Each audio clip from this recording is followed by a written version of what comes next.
daripada yang kita lakukan itu kita tidak mendapat. Hanya kita mendapatkan lelah dan letih. Lelah, letih, susah. Itu yang kita dapatkan. Sedangkan pahala daripada ibadah umrah ini kita tidak mendapat apa-apa. Terutama kita jangan ria di dalam beribadah. Tak boleh ria. Ria itu apa? Pamer. Kita melakukan ibadah supaya dipuji oleh manusia. Itu. Yang kedua, kita tidak boleh sombong melakukan ibadah. Sombong itu apa? Kita memuji diri kita ahli ibadah dengan menghinakan orang lain. Oh, apa bulat itu? Dia uang aja yang banyak, pangkat aja yang tinggi. Sedangkan umrah dia tidak pernah pergi. Kami walaupun tidak ada uang, tapi berusaha kami berutang bahkan untuk melakukan umrah. Itu sombong namanya. Meninggikan diri sendiri, memuji diri sendiri dengan menghinakan orang lain. Itu sombong. Ataupun ujub juga tidak boleh. Apa perbedaan ujub dengan sombong?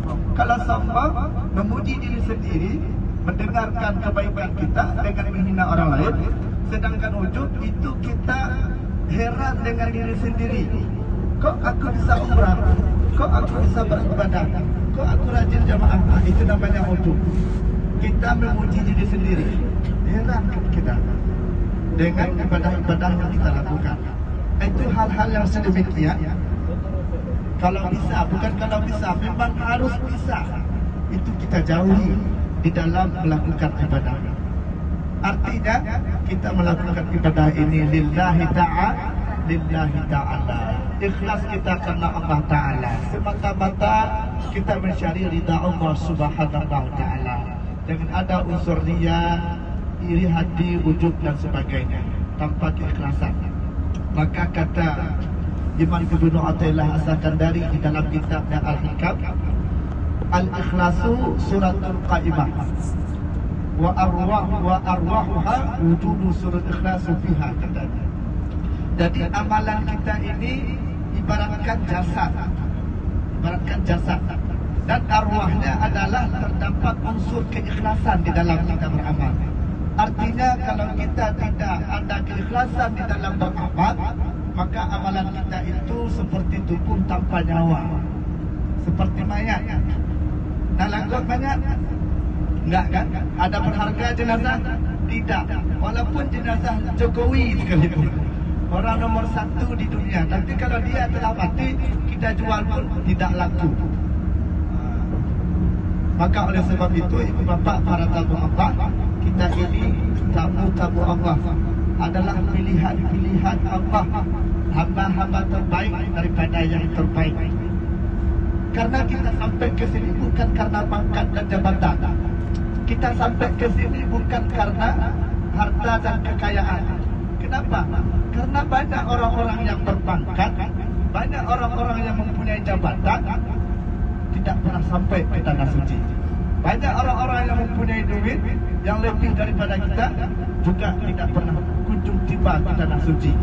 Sedangkan kita orang yang biasa, bahkan ada seorang petani, cuma pegawai biasa, tapi pada hari ini, detik ini, kita ditakdirkan oleh Allah, dipanggil oleh Allah untuk bisa melakukan ibadah umrah.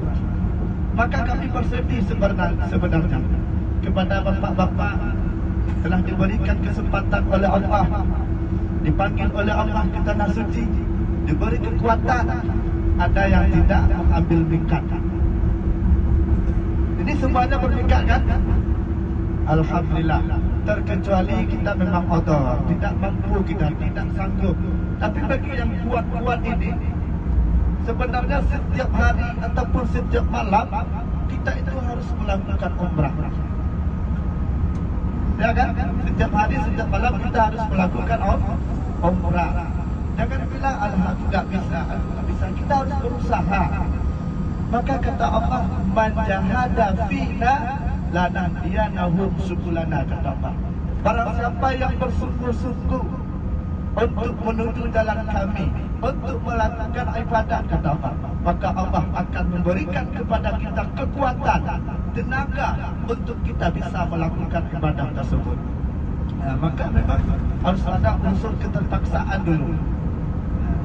Kayak anak-anak kenapa dipaksa untuk ibadah, dipaksa untuk salat, dipaksa untuk berpuasa dan lainnya agar dia terbiasa. Begitu juga kita. Kita lawan lelah.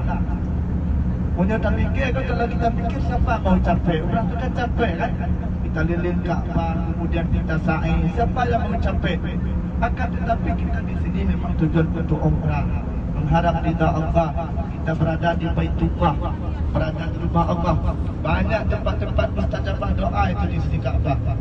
Seperti yang dikatakan oleh Ibu Bas di Multazam, kemudian di Hijr Ismail, kemudian di Corong Kaabah itu kebanyakan berdoa. Doa sebanyak-banyaknya, minta sebanyak-banyaknya.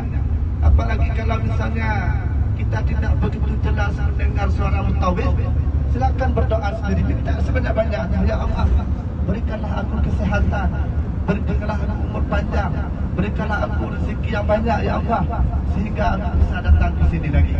Minta. Kalau yang punya sawit, minta terus sawitnya harus banyak buah.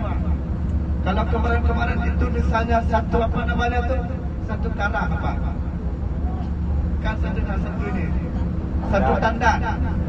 Ya, kalau kemarin misalnya satu tandan itu turunnya 20 kilo, ini minta ya Allah, keluarkanlah buah sawitku satu tandan mencapai 50 kilo ya Allah.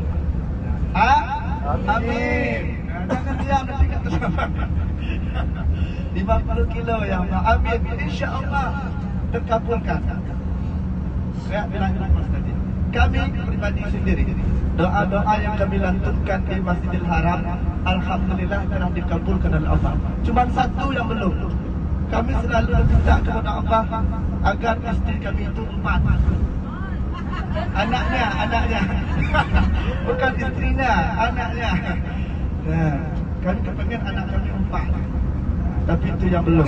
Mudah-mudahan daripada ibu juga kami minta doakanlah agar kami diberikan keturunan 4 oleh Allah. Amin ya rabbal alamin. Jangan salah paham ya. Komar itu baru komar. Maka ibu bapak yang dirahmati Allah, para tamu Allah, di dalam kitab ihram ini disunatkan kita banyak-banyak bertarbiyah. Bismillahirrahmanirrahim. Labbaik Allahumma labbaik. لبيك لا شريك لك لبيك إن الحمد والنعمة لك والملك لا شريك لك لبيك اللهم لبيك